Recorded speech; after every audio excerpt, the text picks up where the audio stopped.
সুপ্রিয় দর্শক আসসালামু আলাইকুম। কেমন আছেন সবাই? আশা করি আল্লাহর রহমতে ভালোই আছেন। চলে এলাম আজকে একটা নতুন রেসিপি নিয়ে। চলুন তাহলে দেখি না আজকে রেসিপিটি। আজকে বানিয়ে নেব গাজরের লাড্ডু।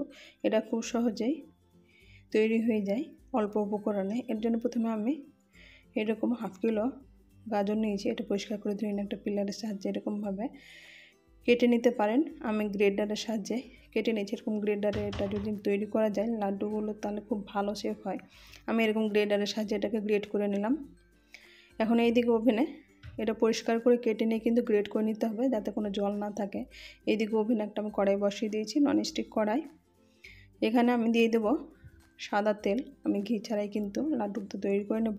এখানে চাইলে আপনারা ঘি দিয়ে লাড্ডুটা তৈরি করে নিতে পারেন। আমি এখানে হাফ কাপ সাদা তেল দিয়ে দিলাম। যে লাড্ডু গ্রেট করা গাজরগুলো আছে সেই গ্রেট করা গাজরগুলো আমি এখন দিয়ে দেবো। এখানে যত বেশি সূক্ষ্ম ছোট হবে গ্রেট করা তত বেশি লাড্ডু শেপটা ভালো হয়, লাড্ডুটা একেবারে ফাইন শেপটা তৈরি আসে। এই জন্য এখানে আমি এখন গাজরগুলো সবগুলোই দিয়ে এক বাটি গাজর হয়েছে, সেই গাজরগুলোকে দিয়ে এখন এখানে তেলের সঙ্গে ভালোভাবে মিশিয়ে নেবো। এখানে মিশাতে কিন্তু কালারটা চেঞ্জ হয়ে যায়। এরকমভাবে আমি মোটামুটি 5 মিনিট ফুল ফ্লেমে ভালোভাবে ভেজে নেব যতক্ষণ না কালারটা চেঞ্জ হয়ে আসছে। এরকমভাবে কালারটা চেঞ্জ হয়ে গেছে, সেদ্ধ মোটামুটি এরকমভাবে ফুল ফ্লেমে আমি নাড়তে আছি। যেহেতু সূক্ষ্মভাবে গাজরটা গ্রেট করা আছে এখানে কিন্তু সেদ্ধ হয়ে গেছে।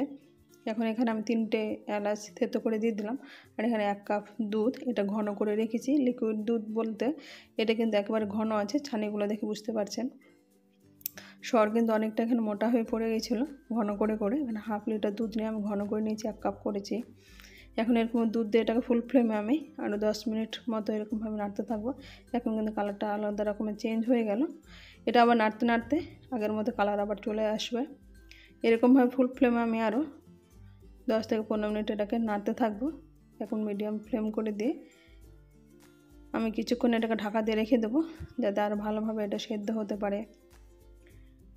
এখন এটা মোটামুটি 10 মিনিট পরে নেড়ে চেড়ে দুধটা প্রায় শুকিয়ে গেছে, এখানে সেদ্ধ ভালো হয়ে গেছে, নাড়ু শেপটা চলে আসছে। এখন এখানে আমি কিছুটা গুড়, যেহেতু এখন শীতকালীন খেজুর গুড়ের সিজন, তাই আমি খেজুর গুড় দিয়ে দিলাম হাফ বাটি মতো।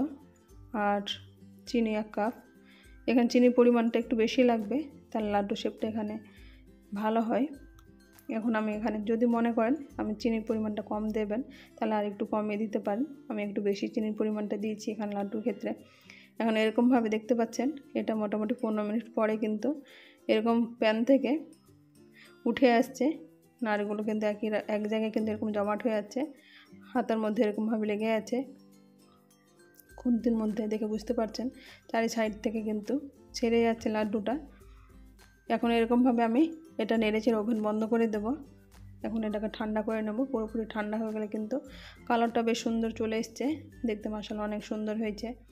এখন এটাকে একটু গরম গরম অবস্থায় হাত পরিষ্কার করে ধুয়ে নিয়ে এখানে হাতের মধ্যে তেল কিংবা ঘি লাগিয়ে নিতে পারেন। যেহেতু এখানে আমার তেল দেওয়া আছে অনবরত, এখানে দিয়ে এখন এরকমভাবে গোল শেপ করে তৈরি করে নেব। এখানে লাড্ডুর শেপটা আপনারা ছোট বড় যেমনভাবে ইচ্ছে আপনারা নিজেদের খুশি মতো তৈরি করে নেবেন। আমি আমার মতো করে আমি এটা যেমনটা দোকানে খেয়ে থাকি সেরকমভাবে লাড্ডু শেপ করে তৈরি করে নিলাম। এরকমভাবে সবগুলোই লাড্ডু শেপ করে তৈরি করে নেব। খুব সহজেই তৈরি হয়ে গেছে ঘরের উপকরণে, ঘি ছাড়াই গাজরের লাড্ডু। এরকমভাবে হালুয়া তৈরি করে নিতে পারেন। এখন সবগুলোই তৈরি করে নিয়ে এটা একটা সার্ভিং বাটিতে উঠিয়ে নেব। খুব সহজে তৈরি হয়ে গেছে গাজরের লাড্ডু। আমার রেসিপিটি কেমন লাগলো আপনারা অবশ্যই কমেন্ট বক্সে কমেন্ট করবেন।